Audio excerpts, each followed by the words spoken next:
Hey everybody, this is me Patrick, and I got the post-fight breakdown for Fabricio Werdum versus Marcin Tybura at the UFC Fight Night 121. So first thing I gotta say is Fabricio Werdum is 40 years old, and that's sad because everyone in the top 5 in the UFC heavyweight division is 35 years old except for Francis Ngannou, which I think is just sad. Like everybody in that division is 30 years or over, whereas in every other division you got like 20-year-olds and people mid-20s, early 20s, late 20s, and a lot of them are top contenders. So just to quickly break down what was good and what was bad from the fight, from Fabricio's side, it was just basically what you see in a Fabricio fight. He came in with 1 and 2s. He ended every combination with either a kick to the body, or he tried to slap on the double collar tie and knee Marcin in the face, which he did a couple times. He also brought back that little technique that he used to beat Mark Hunt. He would fake a takedown just by looking down. Marcin would drop his hands and lower his weight to try to defend the takedown, and Fabricio would come up with a flying knee, and he actually hit Marcin a couple times with that. Marcin was fighting a lot in southpaw stance, and Werdum was hitting him a lot with the rear leg kick to the body, which was awesome, and it probably was the reason why Marcin looked so tired in the last 2 rounds. Interesting thing is that Fabricio, he knew when to throw the rear leg, and that was when Marcin was in southpaw stance, because it's a lot easier to land rear-sided techniques because that whole side, the opponent's whole left side, is all open, and that's where he was landing a bunch of his kicks to the body. And when Marcin was fighting in his open stance, or when Marcin was fighting in his orthodox stance, Fabricio would throw a lead push kick to the stomach because your left-sided attacks are a lot easier to land. So going to Marcin, he was trying to fight out of southpaw stance most of the time, and he was using the lead leg oblique kick, which is awesome, especially if you're using it against somebody like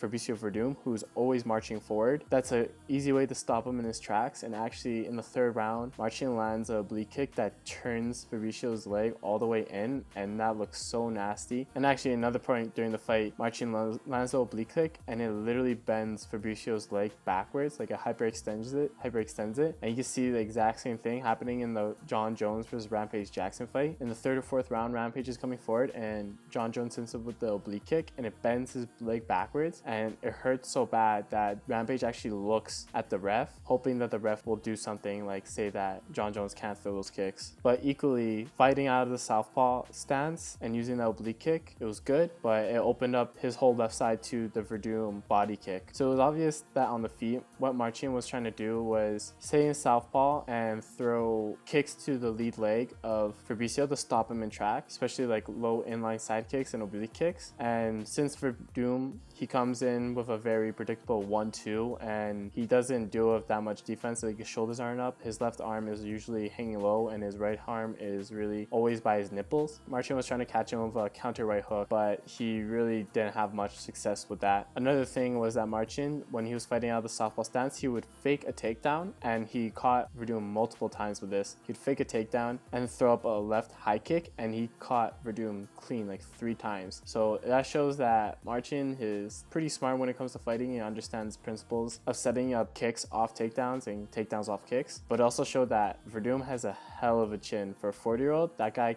he took a shin straight to the head. He got wobbled, but he was still in the fight, which is just crazy. Actually, during one of those head kicks, Fabricio actually got wobbled, and he looks at the clock to see how much time is left, which is a good indicator that shows if a fighter actually got hurt by a strike, because they want to see how much time is left in the round. But the ref actually stopped the fight so Fabricio could get his tape cut off his glove because it was hanging out, and I didn't like that because it was obvious that he was really clearly hurt, because right away after they reset, he goes in for a really like shitty takedown attempt. And usually when fighters are hurt, they kind of go into this panic mode where, especially a strong grappler like Werdum, they just shoot for a takedown, but it's not a well set up takedown. You didn't see much on the ground. There was one point where Fabricio took Marcin's back, he got bucked off, and then Marcin took his back, and a point where Fabricio hit the takedown and he went into half guard to side control and just hit a bunch of elbows, tried to set up a double attack where he was kind of pushing Marcin's far arm into a Kimura while landing elbows, and then he managed to roll and get Marcin in a guillotine, and when the round ended, he actually held it for like an extra second or two. Just a little cheeky move that he used, and I don't know if Marcin tapped, but but yeah, just a little dirty fighting. Another note to make is that when Marcin was throwing his head kick and it got caught, he would spin out of it, which is good to get your own leg back. But a couple of times Werdum actually followed Marcin and tried to take his back, but Marcin managed to spin around quick enough to start defending himself. One move that a really good kicker used, Kong Lee, because he threw so many side kicks and hook kicks that he would actually have his back exposed. Instead of trying to kick, land, and then reposition himself, he would kick and let himself spin, and if his opponent tried to cover the distance where he was spinning, he would throw a back fist, and he actually clipped a lot of people with it, especially Wanderlei Silva. So if Marcin actually, as he span, he threw out his back fist, I think he could have clipped Fabricio a lot more, and it would have made Fabricio a lot more hesitant to grab those head kicks or at least follow through and get those extra punches and kicks in on Marcin. It was very clear that because Mark Hunt was supposed to be the original opponent for Marcin Tybura, a lot of what he had was planned for Mark Hunt. Especially, I could tell that low oblique kick to the lead leg, because Mark Hunt being a lot shorter fighter in the heavyweight division, he's really short. He's only 5'10", I think. Mark Hunt is also mainly a boxer, so he uses his punches, and if he can't get into range because the opponent is kicking out his lead knee, I think Marcin could have actually won that fight if he was still going to bite Mark Hunt. Also, one of the bad habits that Tybura showed was that when he was getting flurried against, he was really sloppy in his defense, and what he was doing, he was throwing back like lead hammer fists and sloppy punches, and he did a really poor job of just like fighting off of the fence, even though he didn't end up on the fence a lot this fight, which was pretty impressive, because in his Andre fight he backed up right into the fence.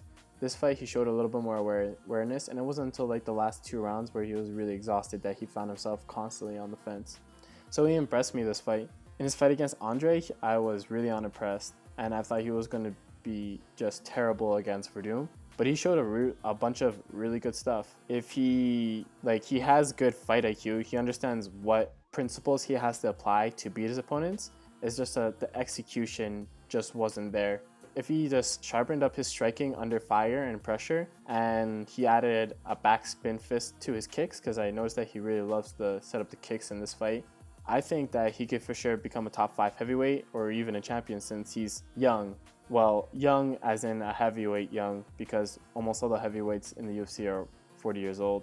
Alright everybody, that was my post-fight breakdown. Hope you enjoyed that. It was a decent main event, but nothing really groundbreaking. Just kind of showed that Marcin Tybura can be a potential heavyweight champion in my eyes, and that Werdum, even though he's 40, he's not the most technically sound fighter. He's not the most technically sound striker, and he doesn't have the best takedowns. But it's never been the heavyweights that are like huge, muscle-bound, athletic freaks like Brock Lesnar and Shane Carwin that rule the heavyweight division. It's always the heavyweights that show that they have great cardio, like Fabricio Werdum, and don't break under pressure. An example of this is Alistair Overeem, who he has all the physical ability possible and fights really smart, but once he gets hit really hard, he kind of just like, his mentality is so fragile that he just throws away fights as soon as he starts getting any form of opposition. So that was the post-fight breakdown. Hope you guys enjoyed that.